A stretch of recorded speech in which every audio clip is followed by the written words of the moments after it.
আল্লাহর ওয়াস্তে স্বামী স্ত্রী যত মনোমালিন্য হোক, যত গন্ডগোল হোক, যত ঝগড়াঝাটি হোক, যত আপনাদের মধ্যে অমিল হোক, বোঝাপড়ার গরমিল হোক, আমি সব জায়গায় এই কথাটা বলার চেষ্টা করি। যারা বিবাহ করেছেন তারাও মনোযোগ দিয়ে শুনেন, যারা বিবাহ করবেন ভবিষ্যতে এখনো করেন নাই তারাও মনোযোগ দিয়ে শুনেন।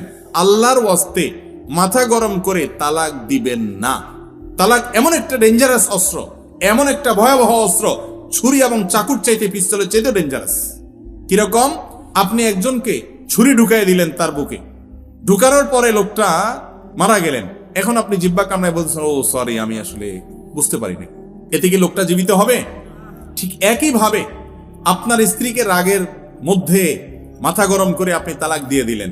অনেক লোক ফতোয়া দেয়, যারা আলেম তো না, অনেক সময় মুসলমান কিনা সন্দেহ, তারা ফতোয়া দেয় রাগের মাথায় তালাক দিলে কি হয় না? তালাক হয় না। আমি বলি, তালাক কি কেউ মহব্বত করতে করতে দেয়? ভালোবাসার চোটে স্ত্রীকে ডাইকায় না তালাক দিয়ে দেয়? আরে ভাই, তালাক দেয়ই তো কিসে? কিন্তু তাই বলে রাগ হলেই তালাক দিবেন না।